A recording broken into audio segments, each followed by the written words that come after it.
All right, once again, Inhaler, everybody. Let's hear it for them. How you doing? How are you? First of all, thank you so much for coming. They're playing tonight at the Wonder Ballroom, by the way. Anyone going to the show? Who's going to the show at the Wonder Ballroom? Everybody here in the front. Fancy that. I noticed there's some things on stage. You guys put these here, didn't you?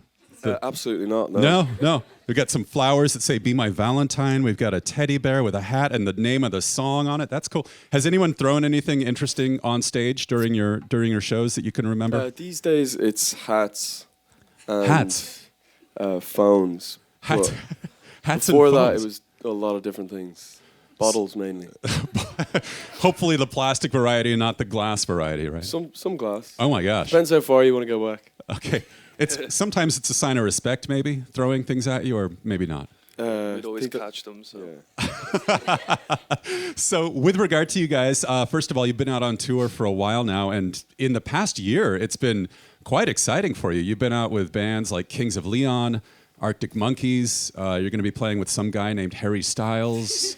It seems like with bands like that and also Harry Styles, there's a little bit of crossover appeal with the live audiences, wouldn't you say? Yeah, it beats us. I mean, I don't know. We just get asked to do it. And yeah, it's a great honor, really, to be able to span that genre, because when we were teenagers doing music, we just thought, picking up a guitar was the least cool thing you could do for our age group. Right. And now it seems like it's all kind of coming back and revitalized, so it's nice. Maybe, is this an Irish thing? Because I would think as a teenager, picking up a guitar would be a pretty cool thing in your age group. Or was it something, or No, was it like a different... definitely not. No, definitely not? I mean, yeah, if you were like Ed Sheeran, but not being in like a band. Sure. No, in Ireland, it's better if you can play rugby or something like that. So. Oh, okay. All right. I get it. So the If you wanna be sports kind of cool took kid, precedence over being a musician. Mm-hmm. Well, speaking of being teenagers, take us back. I mean, you guys have been together for right around a decade now. Mm-hmm. How did everything get started for Inhalers? Tell me about the beginnings of the band. Well, we say this so much, I'm trying to say it a different way, but we basically met in school, and we were just it was an excuse to get together and not really do anything and just talk about music. And then we met Josh, and it formed, and we started going out in Dublin and playing our own shows and driving around. And but yeah, it was very organic. It wasn't like we're going to do this and we have these rules and we're going to sound like this. It was just kind of four lads playing in a room, and then we picked up Louis to play keyboards with us. Excellent. Hi, Louis. Shout out Louis. And yeah, that's it. That's it. When you guys, I mean, a lot of bands, when they first get started, they start off doing cover songs in smaller venues and stuff like that. I understand that you guys were doing some covers as well when you were first getting started. Yeah. You look embarrassed, Eli. But there's a few artists we can't listen to anymore because we butchered their songs so much. like who would that be? Nirvana's one. Really? Okay. Yeah. How long have you got? Yeah. It's 10 years of terrible covers.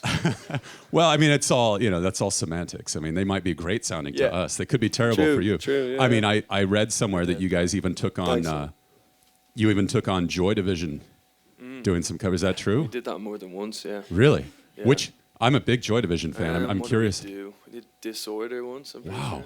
All right. And then we did, what else did we do? Transmission, maybe? Yeah. Love Will Tear Us Apart? Yeah, Love Will Tear Us Apart. Did you do some Stone Roses also? We may have done. You were hitting all the great Manchester bands. I mean, Legally you left Apparent, Oasis so- out, I presume, but We did that. you did Oasis too. Inhaler have done a lot of different covers. That's great. Well, fast forwarding to the present, the most recent album from you is Cuts and Bruises. It's out right now. You guys have heard it, of course. Great sounding album. It's your second album. And anytime a band does a second album, there's this sort of interesting question where you say, okay, are we going to branch out in our sound? Are we going to keep doing more of the same? Are we going to try and prevent ourselves from being painted into a proverbial corner, if you will? How did you go about approaching that album, Cuts and Bruises? We just did the same thing, man. But there's a few things we just wanted to put less in, and we just wanted to focus on the songwriting and try and kind of not labor over the small details as much, and just kind of let the music take us where we wanted to go, because we had so much time to do the first one. Yeah. And we didn't really have the luxury of disagreeing over stuff. So it was just the great stuff was unquestionable, and we just put that on, and then everything else we just kind of left behind. Nice. But it was definitely an interesting experience. I understand you were recording or practicing or both even at a convent. Is that true? Yeah. Tell me. Semi-true, yeah. It's How not did- a convent anymore. Oh, it's not. It's a former. Definitely not convent. with us in there.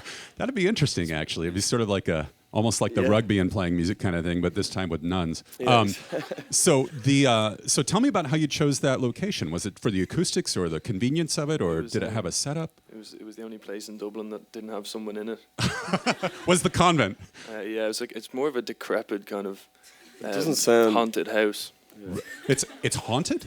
Well, I don't think it's haunted, but a lot of people that have been there think it is. So, Wow. yeah. All right. Well, that's got to be some interesting influences on the album and a haunted convent. Yeah. I like that. Have you guys been through Portland before? Or Once you before, were- yeah. Once Last before. year, actually. Have you Almost had a the year chance to get out and about a little bit in our city and see ago. anything? Tiny bit. Where did we go? I can't remember. I think we just went to the hotel. Just to the Slept hotel. all day. Yeah. Well, it's a great Any place to- recommendations? Any recommendations? Well, I mean, there's always the touristy things. I mean, there's Powell's Books, which is the biggest bookstore that you'll ever see. Are you into books? Okay, He all likes right. books. Powell's Books. It's Wally. just up Burnside, a few blocks from here. So that's always something to do if you have the time. Weather-wise, it's going to prevent you from doing a little. Well, you could always walk around on the ramp. You guys are from Ireland, so you're used to this kind of stuff, anyways. Yeah. So there's the Japanese gardens further up. Gosh, I'm being put on the spot here. What's to do in Portland, you guys? What's that? Good job. Cherry yeah. blossoms, yeah. Cherry yeah, blossoms are happening Nice. down by the waterfront. I mean, there's a lot to do here if you, Yeah. with your copious amounts of free time. I'm sure you'll be able to walk around and do that. I know. Well, I'll let you guys get to it. Once again, Inhaler playing tonight at the Wonder Ballroom. Thank you. Latest album is Cuts and Bruises. Thank you so much, you Gustav. guys. Appreciate it.